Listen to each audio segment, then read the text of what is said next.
Prologue. Death. SSS. Hare stood stock still, turning his sightless eyes left and right. The cold was so intense he was shivering all over, goosebumps had erupted up his arms and the hairs on the back of his neck were standing up. He opened his eyes to their fullest extent, staring blankly around, unseeing. It was impossible, they couldn't be here, not in Little Whinging. He strained his ears, he would hear them before he saw them. Dudley was whining, so he told him to shut up. He had to listen to know. There was something in the alleyway apart from themselves, something that was drawing long, hoarse, rattling breaths. Again Dudley was whining. Dudley, shut. Wham!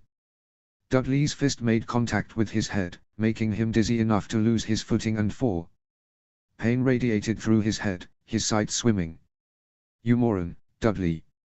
he yelled, while trying to overcome his dizziness. He heard his cousin running in the wrong direction. Towards danger, not away from it. He tried to stop him, he yelled as loud as he could to tell him to stop, yelled so he could to tell him to keep his mouth shut. But he knew, it wasn't enough. They needed help. There was no way to survive without. His hands were searching in the absolute darkness surrounding him. Hard asphalt made his hands bleed, but he had no time, "Where's, wand, come on Lumos." He said the spell automatically, desperate for light to help him in his search, and to his disbelieving relief, light flared inches from his right hand. The wand tip had ignited. He snatched it up, scrambled to his feet and turned around. His stomach turned over. A towering, hooded figure was gliding smoothly towards him, hovering over the ground, no feet or face visible beneath its robes, sucking on the night as it came. Stumbling backwards, he raised his wand. Expecto Patronum. A silvery wisp of vapor shot from the tip of the wand and the Dementor slowed, but the spell hadn't worked properly. Tripping over his own feet, he retreated further as the Dementor bore down upon him, panic and pain fogging his brain concentrate. A pair of grey, slimy, scabbed hands slid from inside the Dementor's robes, reaching for him. A rushing noise filled his ears. Once again, a rush of dizziness threatened to overcome him. His head throbbed with pain and his thoughts seemed unclear and fogged. Expecto Patronum. His voice sounded dim and distant. Another wisp of silver smoke, feebler than the last, drifted from the wand. He couldn't do it anymore, he couldn't work the spell. There was laughter inside his own head, shrill, high-pitched laughter. He could smell the Dementor's putrid, death-cold breath filling his own lungs, drowning him. Something happy.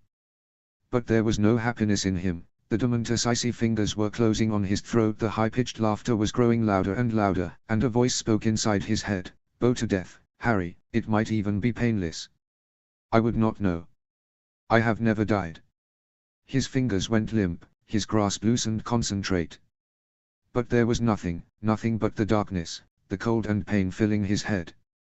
His hand was numb and it could have been empty, though it mattered not. The last chance to survive was gone. Happy thoughts, happy. His mind went blank. There was nothing, absolutely nothing he could do anymore. No happiness, nothing but death. "Bow to death, Harry." The voice whispered again, and a deep, black, endless hole came down on his mouth. Weathered skin were placed, the eyes should have been. His body bowed to death. His wand escaped his grasp. Clattering, it hit the ground. And then there was nothing but the endless darkness of the black hole, the Dementor pressing its non-existent lips onto his own. Expecto Patronum. As suddenly as the darkness had come, it had gone. He fell to the earth, unable to do anything but lay there and wait for death to come. His limbs wouldn't move, his head throbbed with overwhelming pain. His vision went foggy, but he could still see the flaming figure of a phoenix, gliding through the air. Bright like the sun, golden and warm, full of fire, life and happiness. The Dementors cried with pain, as the golden light of the phoenix hit them. The darkness fled where the light had hit. The cold withdrew, leaving his limbs lifeless yet warm. The alleyway was bathed in light. It was so bright it was as if it was imitating the sun. Red flames danced through the air, burning the black cloth of the Dementors, turning the cold to warmth.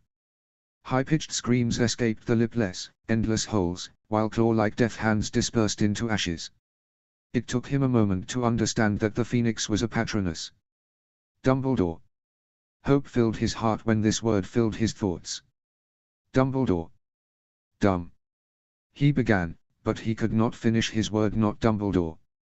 The bright daylight that came with the phoenix was not the patroness. Although, the happiness he felt was that of a patroness. But was it Dumbledore's? The answer came a moment later, when a figure emerged from the darkness of the alleyway. Its black cloak billowed in non-existent wind, a cloak made of shadow and fog, black like the endless hole of the Dementor mouth, shadowy like the grim, coming for its prey. It was barely 5 feet tall, but the magic surrounding it gave it a presence like Harry had never seen one before. The wind was caressing its black hair that seemed to swallow the light, and its eyes glowed with death in the darkness, promising a soundless Avada Kedavra, more beautiful than Voldemort would ever be able to produce, promising green lightning to anyone brave enough to cross its path. Not Dumbledore. Not safe. Rescue, had to rescue himself. His hands chafed at the rough asphalt, searching for his wand again. Do not give up. There was nothing but asphalt, dirt and darkness. His hands began to search faster and faster. His breathing hitched. He could not give up, not now, not after he could finally think clearly again. And while his hands were searching frantically, his eyes never left the deadly eyes in front of him, daring the figure to stay away, to let him go. But there was no way to escape this born predator. Pain shot through his head, dizziness filled his mind. Can't give up. The figure drew near. Its hood prevented its features from being seen. Just its deadly green eyes gleamed in the light. It bowed down to him, eyes of death meeting eyes of Avada Kedavra green. Bow to death, Harry. The voice was oddly warm, like a summer wind in autumn, tingling through the air like the unearthly voice of a high elf. It will be painless. I know, I have been there. Bow to death and move on. A gentle hand cupped his head, the other hand moved to draw runes on his forehead and his scar. Sleep well, precious child. May you never live again. And suddenly there was light all around him. His hands, still bleeding, scraped at the asphalt beneath him, lighting up with symbols he had never seen before. His chest ached as it began to glow through his shirt. His eyes hurt as his face started glowing from within, as if from underneath his skin. And then the Phoenix Patroness returned. It stopped a few inches from his chest, a thrilling voice singing a song filled with death and resurrection. A phoenix song. He tried to move, he tried to flee, but the hands had a tight grip on him and his limbs were limp. Even if he had tried, he could not move a muscle. Then the fingers on his forehead stopped moving and the hands vanished. He'd have sighed in relief if that hadn't been the moment the Phoenix Patroness chose to act. Before he could react, the phoenix crossed the last inches to his chest and entered. Fire. A burning sensation filled his senses. Where his skin had glowed a moment before, it suddenly was literally on fire. He cried with pain. His body was turning to ash. He could feel it. It felt like he was being sucked through the eye of a needle and then he was gone. He lost consciousness.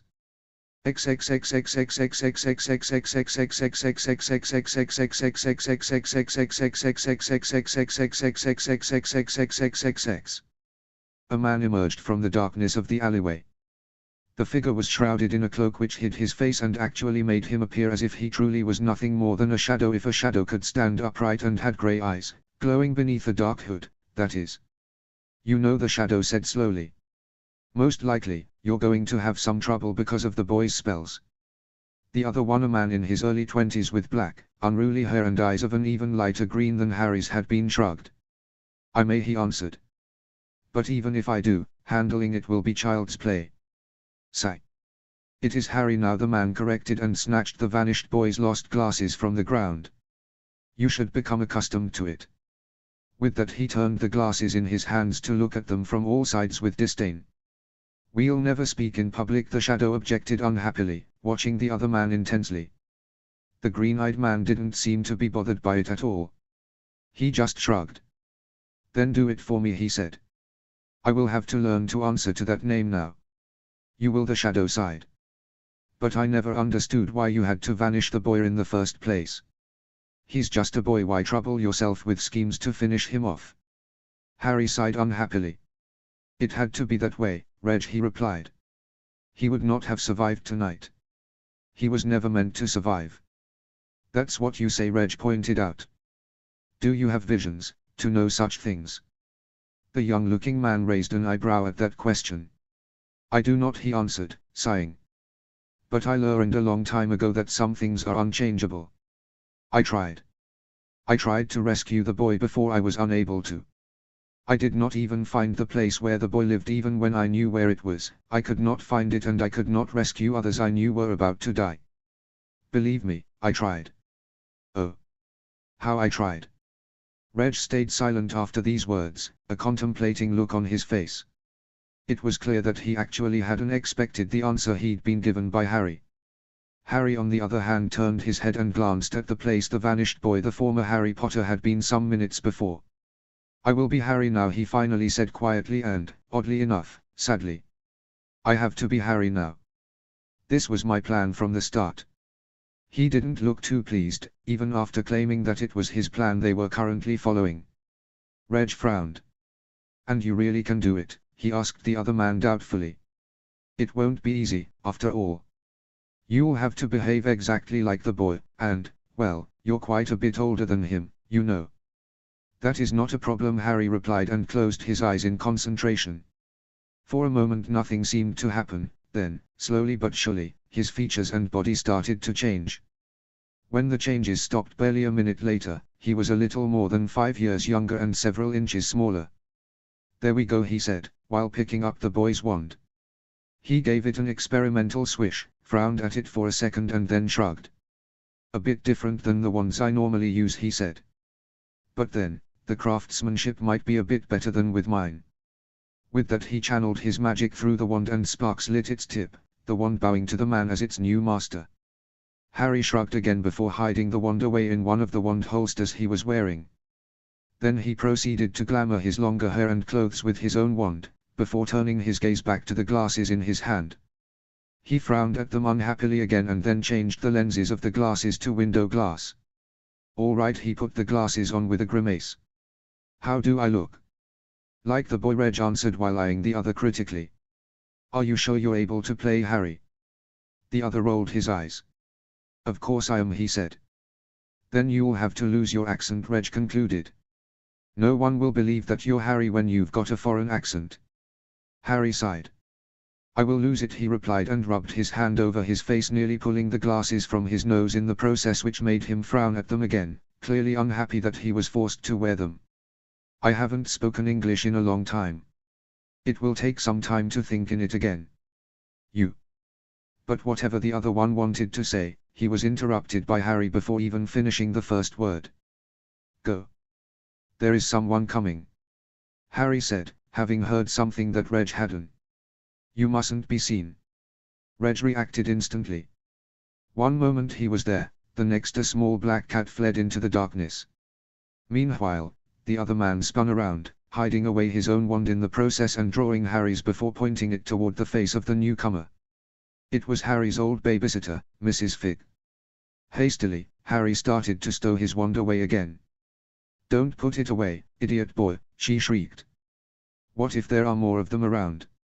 Oh, I'm going to kill Mundungus Fletcher. So she was one of them, Dumbledore's men. He and Reg had been lucky that she hadn't seen them together.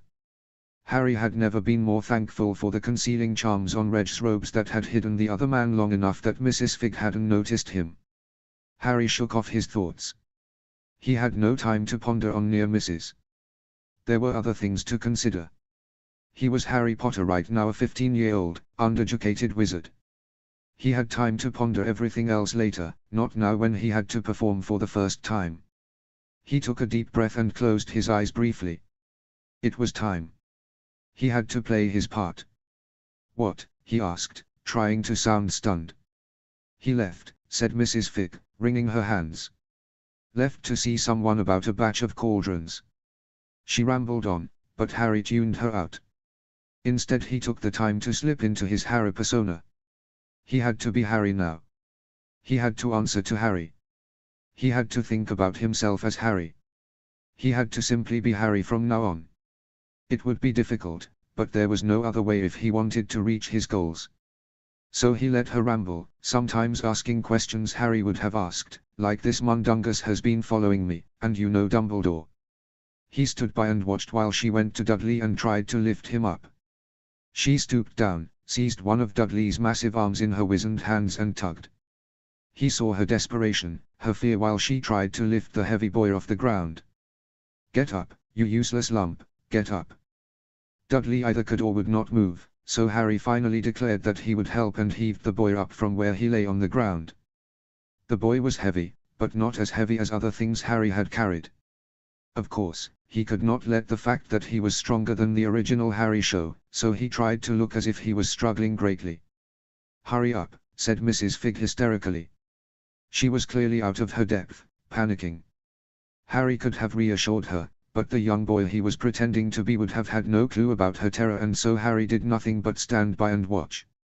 Instead of telling Mrs. Figg that the danger had passed, Harry followed her lead, let her peek around corners, aware that somewhere in the dark there was a black cat laughing at him. "Keep your wand out." He did as he was told, not caring to share that the Dementors were gone and wouldn't dare to return. Dementors might be monsters, only fixated on their own pleasure, but even they weren't dumb enough to try a stunt like that again when Harry was around. There were a lot of dangers in the world and Dementors definitely were one of the worst, but even they had something they feared even more than anything else. Harry was their greatest fear. He was Dementor-born, and a Dementor-born like Harry could kill them without a lot of trouble. They wouldn't risk angering him considering his power over them. So he let her drag him along and tried to act like a 15-year-old should, even when Mundungus Fletcher finally returned and he had to fight the urge to hex the useless scum just to show the man what he thought of him. It wasn't easy. He had to ask Mrs. Figg if she would like to use Hedwig to send a message to Dumbledore, and he had to act unoffended when she said he wouldn't understand when, in reality, he understood very well. The Ministry wanted to disgrace him, they were trying to expel him, well, Harry, and they'd use any excuse they could get. A Patronus, even if it wasn't fully formed, would be enough, not that they knew the Patronus charm cast by Harry's wand had never been fully formed. Finally they reached the door to number 4, Privet Drive. Playing the uninformed boy he wasn't, he asked questions about why he had been followed and shouted after her to wait because he had still so many questions about her, her involvement with the magical world and Dumbledore. Luckily for him, Mrs. Figg just went on walking and didn't stop. XXX. When the woman was finally gone, Harry hesitated for a moment, then readjusted Dudley on his shoulder and took a deep breath. This was it. The beginning of his life as Harry James Potter of Privet Drive number 4, Little Whinging, Surrey. Harry took another deep breath, finally putting his wand away, and prepared to meet his aunt. This would be a bloodbath. He sighed, shook his head at his thoughts, and finally opened the door and went in. There was no sense delaying this meeting any further. His aunt, of course, wasn't happy about what had happened. She fussed over her son, crying "Diddy, Diddy, Diddy," and Harry let her.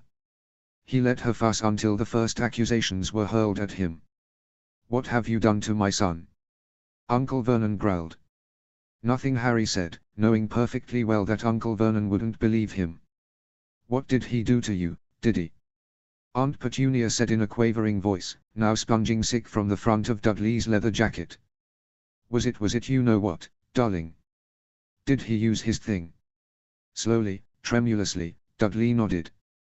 Harry gave a token of protest. He had to keep up appearances, after all. He had actually planned to use the developing argument to leave the house with Harry's things and find another place to stay, but that was before the first owl found its way into the Dursleys' kitchen. The letter it carried made his uncle angry and amused Harry to no end. XXX. Dear Mr. Potter. We have received intelligence that you performed the Patronus charm at 23 minutes past 9 this evening in a Muggle-inhabited area and in the presence of a Muggle. The severity of this breach of the decree for the reasonable restriction of underage sorcery has resulted in your expulsion from Hogwarts School of Witchcraft and Wizardry. Ministry representatives will be calling at your place of residence shortly to destroy your wand. As you have already received an official warning for a previous offense under Section 13 of the International Confederation of Warlocks Statute of Secrecy, we regret to inform you that your presence is required at a disciplinary hearing at the Ministry of Magic at 9 a.m. on the 12th of August. Hoping you are well. Yours sincerely, Mayfelder Hopkirk. Improper use of magic office. Ministry of Magic. XXX. Harry read it, and then he had to read it again. He was sure he misunderstood it, but the context didn't change with a second and third reading. He still read the phrases expulsion from Hogwarts School of Witchcraft and Wizardry and calling, shortly to destroy your wand. They could not, would not. Again. Harry read the letter for a fifth time before finally believing it. They really had done it. Expulsion, he thought. Calling shortly to destroy my wand. And then he cracked. He tried to hold it in, tried to not let it be seen by his relatives, but how he wanted to. How he really wanted to. Harry wanted to laugh. He wanted to laugh until he cried. The Ministry was eager, so eager, to expel him, to disgrace him. Oh, how eager they were, trying to destroy him while playing right into his hands. A 15-year-old Gryffindor might have been unable to think clearly due to fear. But he was no 15-year-old and he was no Gryffindor. He didn't fear their coming, he laughed at them and their eagerness to punish him for his crimes. And then he could not stop himself anymore. Maybe it was the stress from all the planning he had done over these last months, maybe it was the relief after confronting the Dementors and being able to enact everything like he wanted it to happen, or maybe it was simply the huge weight that had finally been lifted off his shoulders just half an hour earlier when the other boy had vanished, never to be seen again. He didn't know which it was or if it was all those things together. The only thing he knew was that it finally forced its way out of his chest in the form of laughter. He chuckled. "What is it now, boy?" Uncle Vernon sneered. "They are coming to destroy my wand," he answered, still chuckling. "And you think that's funny?" His uncle looked at him as if he had lost his mind, and maybe it really looked like that. "Yes," he answered, not caring that his accent was back. "I really think that." "So, destroying your thing, doesn't that mean they threw you out?" Uncle Vernon asked suspiciously. "Yes. Yes, it does." Harry tried to calm himself, but it was nearly an impossible task. "So you think it funny, that they threw you out?" Harry chuckled again at these words. "You don't understand the magical world, Uncle," he answered. "And it seems you are not the only one. They cannot throw me out even if they want to. So you think yourself above your own kind, too, don't you, boy?" Uncle Vernon concluded, and Harry chuckled again. "I don't," he grinned at his uncle, wild and feral, adorned with gleaming green eyes and blindingly white teeth. "But they think themselves above all others." For a moment he paused, then his face darkened and his grin gained an evil edge. "They will pay for this." Uncle Vernon opened his mouth to reply to this, when the next owl collided with the closed kitchen window. "Owls," he yelled instead while Harry opened the window and freed the owl of its burden. It was another letter. XXX. Harry. Dumbledore's just arrived at the Ministry and he's trying to sort it all out. Do not leave your aunt and uncle's house. Do not do any more magic. Do not surrender your wand. Arthur Weasley. XXX. This time, Harry didn't even try to suppress his laughter. Let his relatives think him mad, Harry was far too amused and swamped with other feelings to care about their thoughts. His teeth gleamed in the kitchen light while he laughed openly at the writer of the letter. Poor old man Dumbledore. Dumbledore was going to sort it all out. Oh, yeah, he would. He would not lose his pawn. Oh. Poor Dumbledore, who didn't know that his pawn had perished tonight. Poor old man Dumbledore. Harry cackled like mad. He had never liked the headmaster of Hogwarts, so he couldn't help but feel vindictive at the thought of the old man's loss tonight. Yes, Dumbledore would try to sort it all out. Poor old fool Dumbledore. He had long since lost his pawn. What does that one say? Uncle Vernon bellowed, and Harry forced himself to return to the present. His face blanked out and he looked at his uncle with oddly dead eyes that made the other man shiver just looking at them. A reminder to stay here, Harry said, sneering. Almighty Dumbledore is trying to sort it all out. And you are still not worried, Uncle Vernon observed. Harry shrugged and took some deep breaths while his face turned into an even more impenetrable mask. I will never be, he said even more calmly than before. And why would you not be worried, when they come to destroy your thing? Uncle Vernon asked unhappily, clearly a bit intimidated by the boy's cool gaze lingering on him. When they do something like that, you must have done something to receive this kind of treatment. Oh, "I did," Harry confessed, unperturbed. "I did do magic." "Aha!" roared Uncle Vernon, slamming his fist down on top of the fridge, which sprang open. Several of Dudley's low-fat snacks toppled out and burst on the floor. "So you admit it? What did you do to Dudley?" "Nothing." But Harry's objection wasn't good enough, not that he tried to truly persuade them. Dudley, now feeling safe, accused him further of doing magic, and his uncle and aunt of course believed Dudley over him. So he let Dudley describe the Dementor attack, staring at his white-faced aunt until Dudley lacked the words to describe his feelings. Then he supplied. "As if you'd never be happy again." "Yes," Dudley whispered, still trembling. And again they began to accuse him, so he calmly said, "It wasn't me. It was a couple of Dementors." "A couple of what's this, codswallop?" asked Uncle Vernon. "Dementors," Harry repeated, slowly and clearly. "Two of them." "And what the ruddy hell are Dementors?" "They guard the wizard prison," Azkaban, said Aunt Petunia. 2 seconds of ringing silence followed these words before Aunt Petunia clapped a hand over her mouth as though she had let slip a disgusting swear word. Uncle Vernon was goggling at her.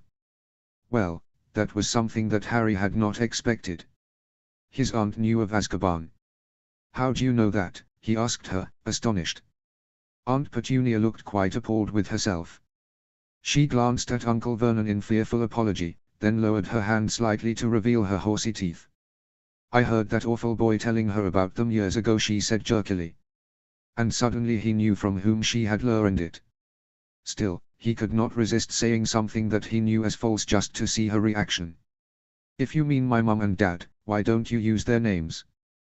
To his disappointment she didn't answer. Instead he had to watch while Uncle Vernon confirmed the Dementor's existence with his wife Boring. And then the next hour came. And while Uncle Vernon slammed the window shut again, Harry opened the letter. XXX. Dear Mr. Potter. Further to our letter of approximately 22 minutes ago, the Ministry of Magic has revised its decision to destroy your wand forthwith. You may retain your wand until your disciplinary hearing on the 12th of August, at which time an official decision will be taken. Following discussions with the headmaster of Hogwarts School of Witchcraft and Wizardry, the Ministry has agreed that the question of your expulsion will also be decided at that time. You should therefore consider yourself suspended from school pending further enquiries. With best wishes. Yours sincerely. Mayfelder Hopkirk. Improper use of magic office. Ministry of Magic. XXX. This letter nearly started another burst of laughter. So no one was coming. He still had to consider himself expelled. The Ministry really seemed eager to help him. And then of course, there was poor almighty Dumbledore, rushing to his rescue. Well, if Harry was a well-behaved pawn, then he would be absolutely grateful to almighty Dumbledore. But he wasn't, and so he could only try to hold back another laughing fit that tickled his throat. Yes, almighty Dumbledore had stopped the Aurors from coming and destroying his wand. How lovely of him. How grateful he must be for this unnecessary help. Of course, he would be a well-behaved little pawn, staying here and waiting for rescue. Almighty Dumbledore, poor Harry will grovel to your feet, licking your shoes and trying to serve you. Harry forced himself not to crack up again. Oh, how he would love this game. Oh, how he would love to grovel and to blow it all up in Dumbledore's face. And then the Ministry. Well, said Uncle Vernon, recalling Harry to his surroundings. I've got to go to a hearing, said Harry. And they'll sentence you there? I suppose so. I won't give up hope, then, said Uncle Vernon nastily. Well, if that's all. But of course it wasn't. It took another explanation, another letter from his godfather simply telling him to stay home, and a howler after Uncle Vernon tried to throw him out until it was over. XXX. And now Harry was lying on his bed, sighing. What an awful day to start being Harry. He suddenly wished he had never vanished the boy, not that that had been an option. So he was lying on his bed, after he had written letters to Ron, Hermione and Sirius, waiting for Hedwig, and repeating one sentence in his mind. One sentence that was still troubling him. But he needed to believe this sentence, his life might later depend to it. He had to get that right. And so he lay in the darkness, repeating one sentence over and over again. I am Harry James Potter, son of James and Lily Potter. I am Harry James Potter, son of James and Lily Potter. It sounded foreign in his own ears. It simply sounded wrong, and it was wrong. His name wasn't Harry James Potter, it had never been. But for now it had to be. He had vanished the other boy and taken his place, and that included taking the name. I am Harry James Potter. I am Harry James Potter. Oh, how he hated that name. Harry was an awful name for a wizard. It definitely wasn't a proper wizarding name. It might be a good mundane name, but as a wizard all that counted was ancestry, and the name Harry was too young in the wizarding world to show great ancestry. There was no way that Harry was a proper wizard name. And Harry's parents had known that the only one who didn't was Harry himself. I am Harry James Potter, son of James and Lily Potter. I am Harry James. But I am not. This time he said it aloud, needing to hear the truth, even if it was just for a single time. I might have to call myself that for the next months, but there is no way I ever will be a foolish Gryffindor like you. I am not Harry James Potter. And I hate being called Harry. It felt good to rant, even if it didn't help him at all. He'd have to get used to being called Harry. There was no way to get back the name he had left behind today. You have planned this for the last decade, he told himself. You will not back out now when you have finally nearly reached your goal. Just a little bit longer and you will finally have the revenge you longed for the longest time. They will not cross you again. They will not use you again. And it will be a bittersweet revenge when their own pawn delivers the final blow. And because of that he had to endure being Harry for the time being. It was all for the greater good after all. He grinned like a lunatic when he reminded himself of that. Oh, how he'd love to throw this sentence back at its owner. In that moment Hedwig swept in and Harry stopped his rambling. "Hello, girl," he said instead, and waited until Hedwig greeted him like an old friend. "I have some letters for you. Would you please carry them to Ron, Hermione and Sirius?" She nipped his finger and took off after he had secured the letters. Harry went to his window, looking out and following her flight with his eyes until he couldn't see her anymore. Then his gaze turned to the ground where a black cat was sitting, looking up at him. He winked and then stared into the night again, waiting for the black cat while it climbed up to him. When it reached the windowsill, Harry started to pet it. The cat let him caress it for a few moments, but then it tried to jump into Harry's room. Harry stopped it with his hands. "Don't turn back, Reg," he said. "I'm sure there are guards in the garden. We would not like to be seen." The cat purred under his fingers. "Don't worry. They will come and take me away," Harry said while looking to the stars. "They will be here in a few nights. Until then we have time. And after that, I'm sure they will bring me to Grimmauld Place. You just have to stay hidden until I can let you in." The cat rubbed its head on his hand. "I will have to carry you in, because you won't find it alone, but that's all right. I will do it as soon as everyone is asleep on my first night there. The Fidelius might stop you from finding it and I from speaking about it, but you know where it should be and I won't have to speak about it to bring you in. Just be ready. I think you will see me arrive. Wait for me there." The cat purred again, then it stood up and left him the same way it had slipped in. Harry grinned. The Ministry would be very sorry when he was finished with them, very, very sorry. A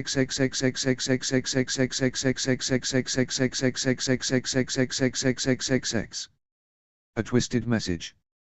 SSS.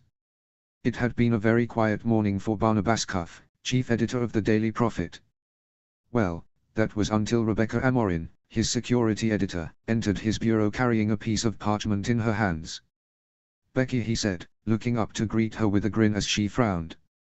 He knew she hated to be called Becky, and because of this he could not resist doing exactly that. "What brings you to me today?" She stared at him for another second, willing him to take back the nickname, then sighed. "Grisel," she said. Now it was Barnabas who frowned. "Grisel Hertz," he clarified. Grisel Hertz was one of his advice columnists and also the woman who checked his mail every day. "Did someone try to curse me with a letter?" "No," Becky shook her head. "But there is a letter addressed solely to you. And it's from one of our readers." "Well, that was a new one." Barnabas raised his eyebrow and held out his hand to take the letter. Becky handed it to him, wringing her hands. "You've read it," Barnabas said. "I have." The young woman nodded. "You should also read it, Barnabas." Barnabas cited, but did as he was told. XXX. Dear Editor, I've been following your newspaper for years now, but lately, your articles made me more and more wonder about the seriousness of your paper. For years, you talked about the magical world and its happenings, but a few months ago, you suddenly seemed to change your image.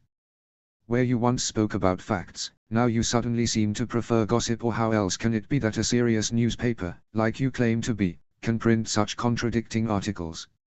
From the start of the Triwizard Tournament, your newspaper seemed to be more concerned with their sales than actual accuracy. Or how else can it be that the articles about Harry Potter contradict my own observations in my day-to-day interactions with him? I'm a student at Hogwarts and therefore more often in contact with Potter than the press.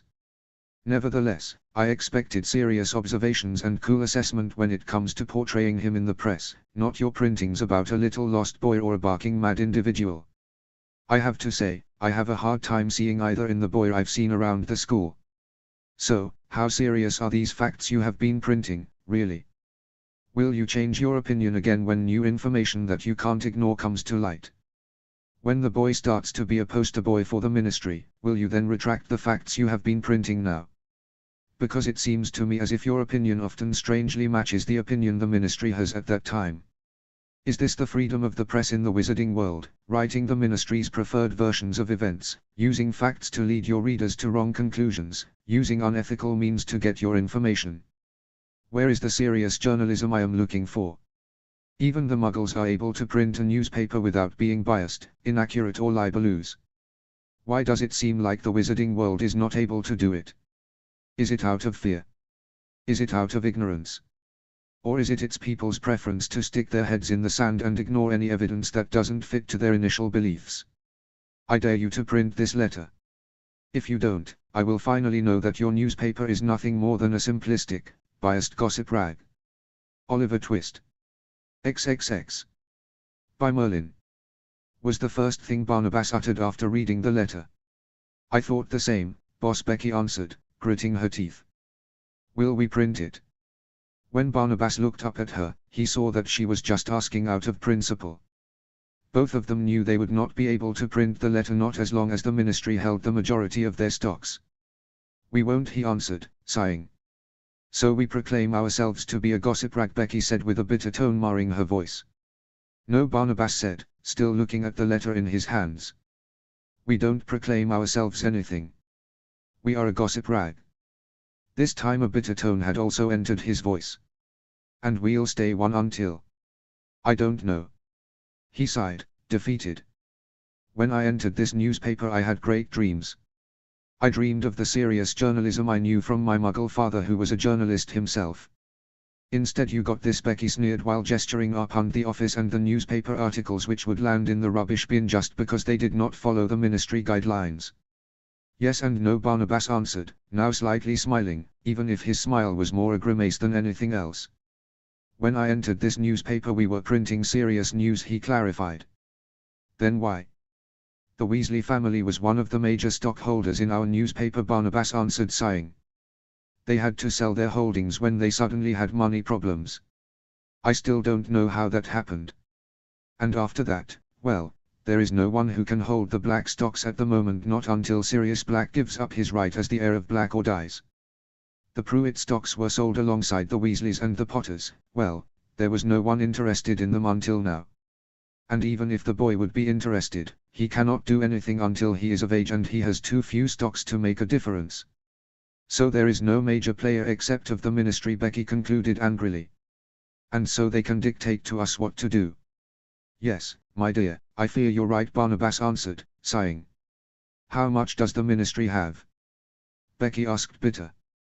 30%, Barnabas answered. And the Malfoy family, who aids the minister, have another 5%. And the rest? Becky asked, and Barnabas could hear her hope. He sighed.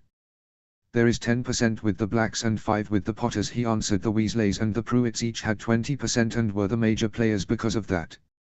Now those 40% belong to, wait a minute. Barnabas opened his drawer and took out a thick file, looking through it. Ah, There it is, he said. Weasley now belongs to the French side of the Malfoy family, the Malfoyries. The Pruitt stocks was divided, 10% went to the Grimm family, 5 to Evans, and some other minor stockholders like Peveril, Longbottom or M. Reyes, don't ask me which. They all got shares at nearly the same time. But the fact is, there is no one there who has more than 2 or 3%. The only other stockholder who even has 5% is the Flamel family. And so the ministry can do what they like, Becky concluded. Barnabas sighed and nodded. So there is no way. No. Becky took the letter again and stared at it sadly. Barnabas knew she hated the fact that they could do nothing but obey the ministry. To tell the truth, he agreed with her. Still. And suddenly he smiled. Maybe. He said, and Becky looked up. Maybe we should lose this letter. How about going to Ottery St. Catchpole to do so? Becky looked at him as if he had lost his mind. Then he could almost hear the click as she finally caught what he was talking about. Maybe, she answered, smiling. And maybe I'll lose it today at lunch. Do so, Barnabas answered. And now, back to work, my dear. And don't forget, I do not want to see this letter again. Yes, boss, she answered, clutching the letter to her chest while leaving the room. When the door finally closed, Barnabas grinned evilly. He knew he would have problems because of the lost letter, but he would love to deal with them. He finally could best the ministry, even if it was in a twisted way like this. Oliver Twist, he chuckled. What an interesting choice of a name. And then he returned to his work as if nothing had happened at all.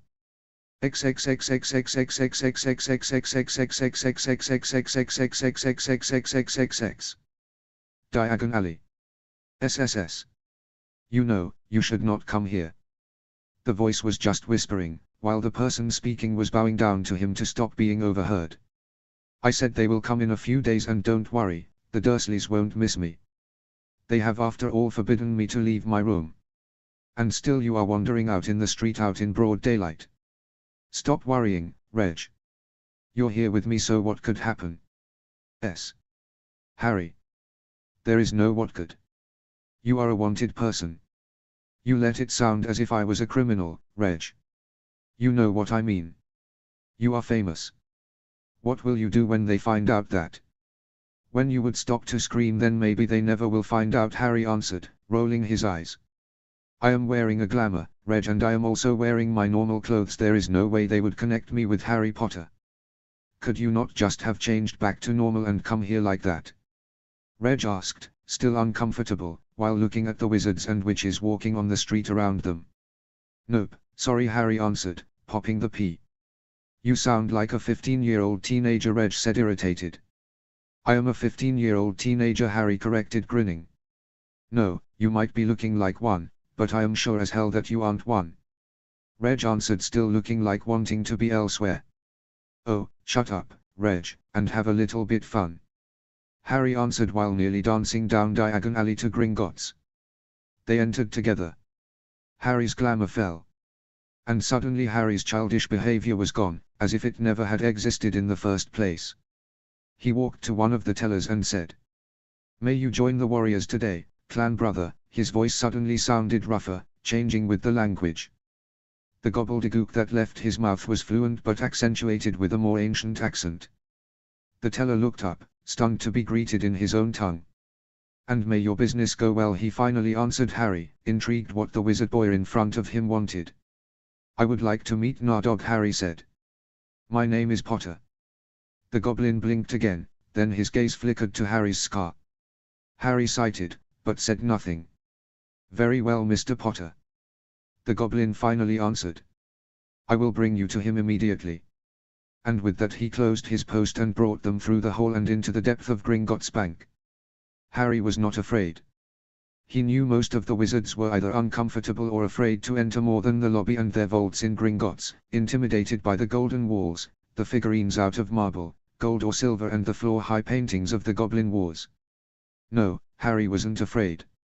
He even once stopped and looked at one of the paintings while walking through the holy halls of Gringotts. The goblin also stopped when noticing Harry did not follow anymore. Ah, yes, the Battle of the Great North Fields, he said proudly. One of the greatest victories in our history, and thanks to the healers the one with the least deaths. And a very bloody one, Harry said, still staring. It might have been a huge success, but the causality rate was intimidating. It took 3 days and a lot of stasis charms to prevent the most of them from dying. The goblin stared at Harry, this time angry looking. Whatever your history books say, whatever you heard, wizard, he said coolly. It is wrong. The goblin are a proud and strong race. They were fighting and winning, not lying on the ground dying at the end of the day. Winning and dying do not exclude each other, Harry answered, but went on. The goblin huffed and followed. Wizards, he snorted. Always want to be stronger than everyone. They may want to, Harry answered, despite the distance between them which would normally prevent to understand the whispered comment of the goblin. But my comment was not about power. It was about causalities. The goblin looked surprised at that. Don't you think, talking about goblins dying in masses while fighting against your kind and putting our race down, isn't quite the same? He asked. Harry shrugged. My kind never fought against goblins, so maybe it might be the same. The goblin opened his mouth to tell Harry that they had fought against wizards before. The painting was clearly showing it, but Harry did not let himself be interrupted. But it is not, when talking about the war against the wizards. He continued. Having lethal wounds and surviving it, that's not about weakness, that's about strength. The goblin shut his mouth, then he finally uttered. You have a strange way of thinking, Mr. Potter. Normally the people around me get eventually used to it, Harry answered casually. Maybe it's because I am an oldie one, maybe they all think differently than the rest. That even would explain some of Uncle Nick's behavior, I think. The goblin stared at him, but before he could utter another sentences, he was interrupted by Reg. Or maybe it is just you, Reg answered Harry. Being a child all over again could have done something to your brain, after all. It could, Harry answered, grinning while following the goblin through a door. But then I would have gone crazy way before now. Maybe you have. Before Harry could answer, a second goblin entered. Mr. Potter, I presume, the goblin said, inclining his head. Nah, dog. Harry answered, bowing. Have you fought today, my friend? The answer was a grin. I had a blessing challenge, he answered the question. It was a traditional goblin greeting, normally only used in formal occasions. The wizard in front of him instead used it since they had met for the first time. I normally would give you my dagger to answer, the boy said, grinning. But today I am not equipped with it, so an invitation to train with me will have to do. At that, Nardog raised an eyebrow. No dagger today? He asked, grinning slightly. You are lacking, Mr. Potter. Oh, I do have daggers with me, the boy answered, shrugging, but I laced them yesterday with my venom. I do not recommend using them in a traditional greeting at the moment. Nardog shuddered. I am in complete agreement, my friend, he answered, still shivering at the thought of basilisk venom-laced daggers in a traditional greeting where the blade was handled with bare hands. I think I will accept your verbal invitation today. The boy grinned. I thought as much, he answered.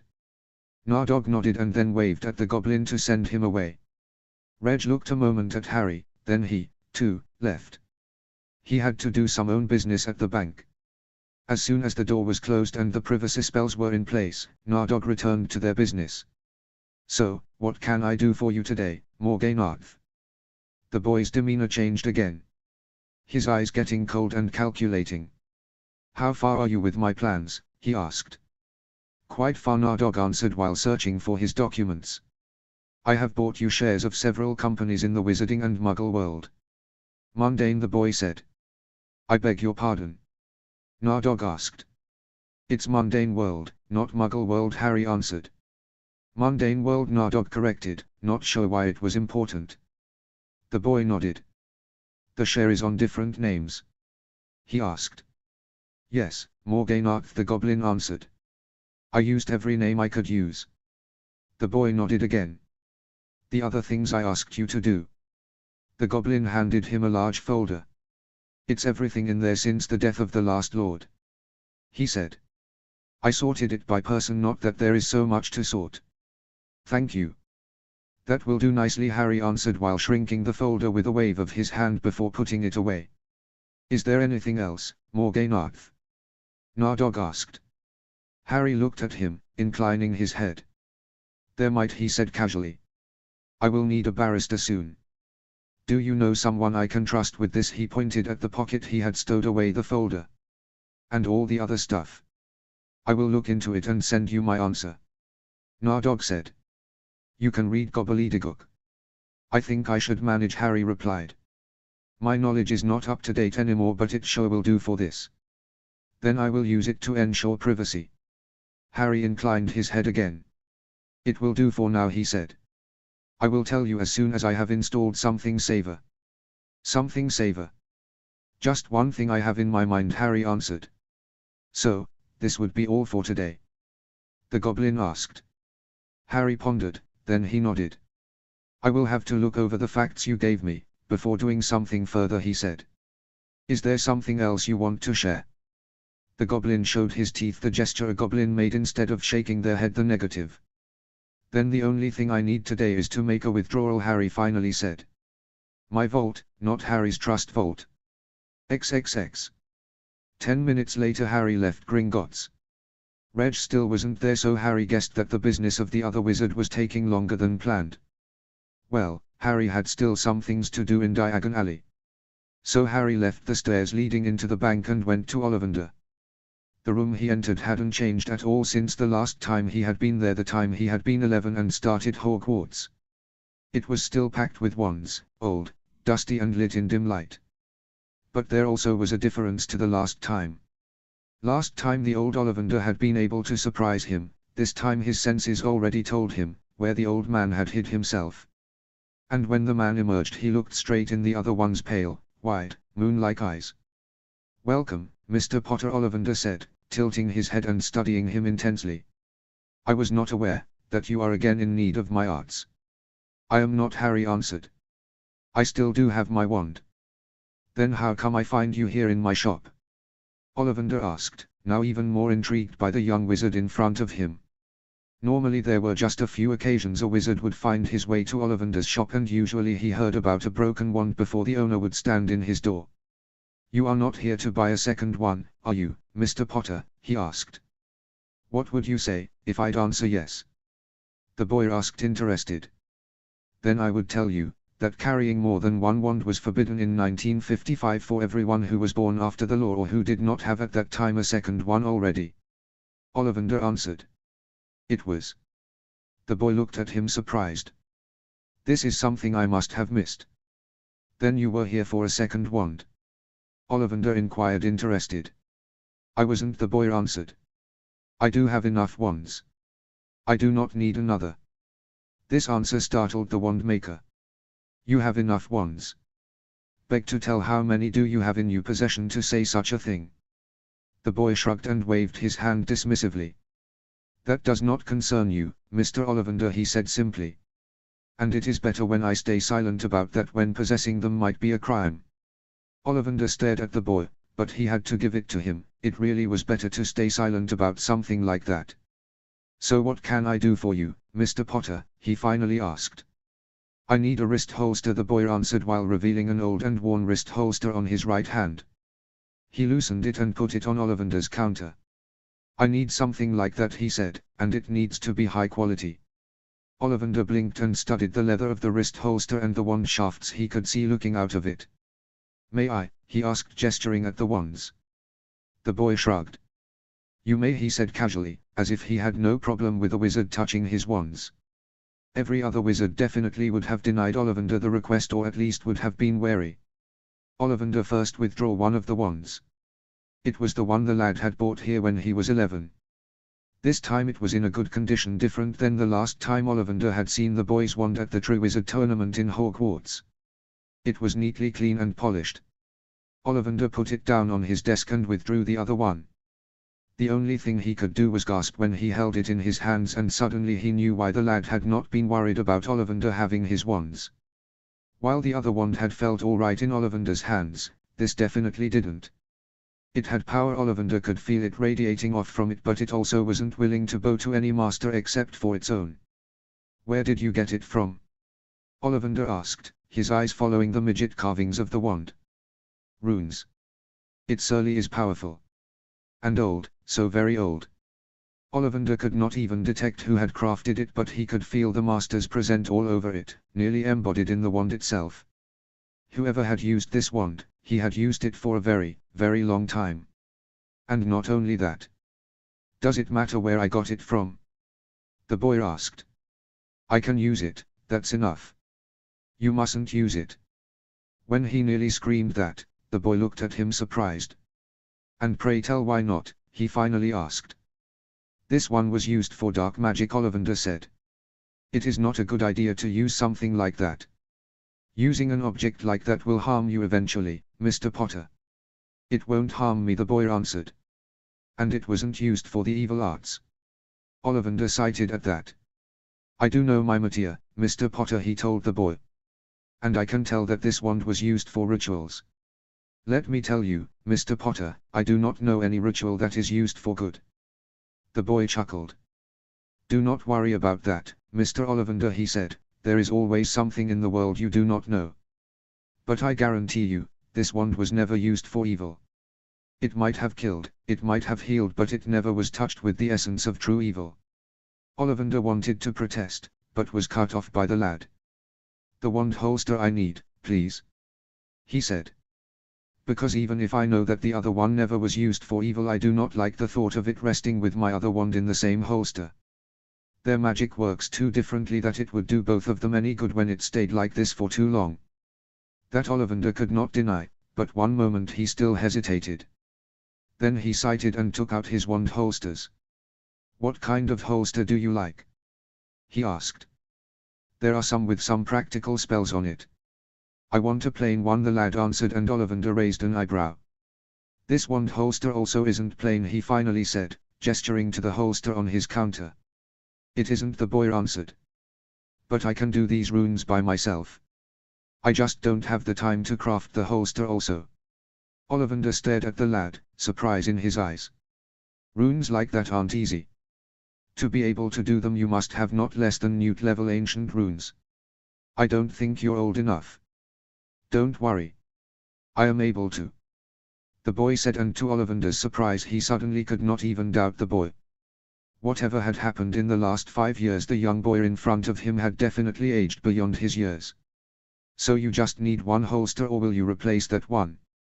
He pointed at the worn holster on his counter. Just one, the boy answered. I don't want to replace the other one just yet. It belonged to someone dear to me, I will use it as long as I can. Ollivander guessed that the holster was one of the boy's parents' ones. He could not blame the boy for wanting to keep it. The boy paid, put the old wand holster with the old wand in it back on, and then the other one right beside the old one with his own wand in it, then he walked out. Ollivander's gaze followed the boy out in the sunshine. For one moment Ollivander thought that he saw a dead man waiting for the boy. Do you have it? The boy asked the dead. I do, the other answered. It took some time, but I got it. Stow it away until later. The boy commanded. Best would be near you know where. Then Harry Potter and his companion vanished, apparating away even if the boy should still not be able to. Ollivander blinked again. And then it dawned to him, that he just had witnessed something from greater importance he had ever seen, a secret buried deeper than all other secrets he had ever come across. Maybe today is the day I should actually forget something, Ollivander reasoned. I think I don't want to be in young Mr. Potter's way if he decides to act by himself. And acting he would. Ollivander could not see the future, but this was written clear as day on the month that would follow.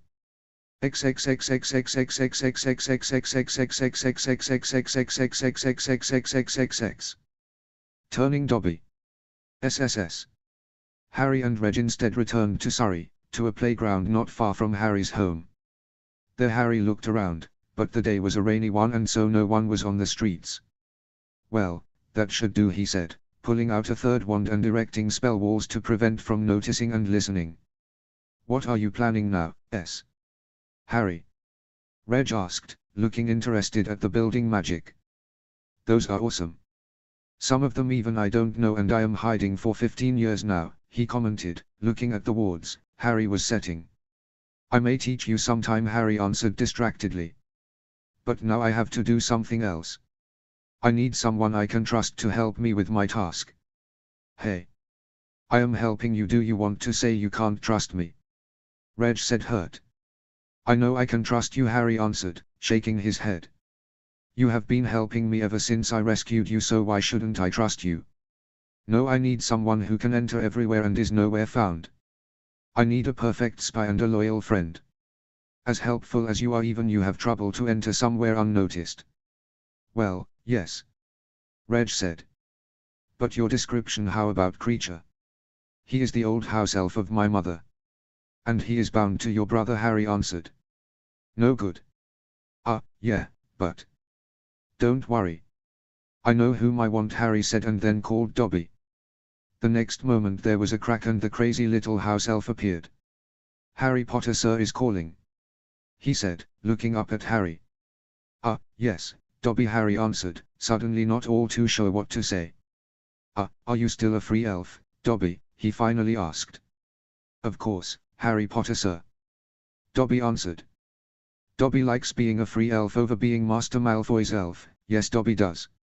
So there is no way that you will return in the service of a magical being to replenish your magic? Harry asked curiously. Do you want to die? Dobby blinked. Harry Potter, sir, knows how house elf magic is working, he asked astonished. Yes I do. So Harry Potter, sir, called to Bond. Dobby clarified with a nearly mad gleam in his eyes. Yes, Harry answered. And I wanted to ask you to also ask Winky if she would like to join. I need some loyal house elves to help with my quest. Harry Potter, sir, has need for Dobby and Winky. Dobby asked again, then he suddenly grinned. I'll be right back. I'll be fetching Winky. And with that and a loud pop he popped away again. So that's your master scheme, Reg said, grinning. Mad house elves. I need someone who can contact me everywhere and without being noticed. Of course I had to ask house elves. And about the mad thing, you need to be at least a little mad to follow my scheme, don't you agree, Reg? Harry answered while an evil grin flickered over his face. Hey, the other one exclaimed, but Harry just continued to speak. I might have been able to work alone until now, but now I am returning to Hogwarts and the hot phase of my plan is starting. I need someone who can get my correspondence to me or bring me somewhere I am unable to go by myself. So you are hiring 2 house elves? Reg stated. Why 2? Because they are free, Harry answered, shrugging. And I might need them both. I know you better than that, Reg said. So why 2? To spy on my favorite target, of course, Harry answered. And all the others involved with him. Maybe we will find some other allies on the way. Reg cited while shaking his head. Don't you know enough already? It's better to be prepared, Harry answered. I might know thousands of things about my enemies, but it's really better to still spy on them. They might change their way without you knowing when you don't. What are you, Harry? A super spy? Harry grinned. Nothing like that, he answered. But I have fought enough in my life to know that you need as much information as you can get, and sometimes such information will provide you even more than knowledge. There might even be some allies you can find while spying on your enemies. You are mad, Harry, definitely absolutely mad. Reg commended, shaking his head. Why, thank you, Harry answered, but was unable to say anything more because at that moment there was a loud crack and the elves returned. I've been cleaning, Dobby. Winky cried, trying to free her arm from the other elf. Why's you bringing me away? Harry looked at the female elf. She looked dreadful. She was wearing a dirty, yellow dress and had big bangs under her bloodshot eyes. In her hand was a dirty rag, what she had maybe used for cleaning just a second before. I've been cleaning. I've been cleaning, she cried, sounding desperate and angry.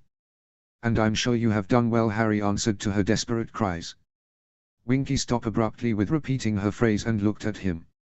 No, she told him, big tears quelling out of her eyes. Winky's a bad elf. Not cleaning good enough. Good enough for me, Harry answered, extending his hand to her. I want you in my family. Winky stared at his hand, then at him, unable to understand at first. Then comprehension filled her eyes and they went huge. Yous cannot want me, kind sir, she told him. I've been a bad elf. I don't believe that, Harry answered, still holding out his hand to her, and I still want you.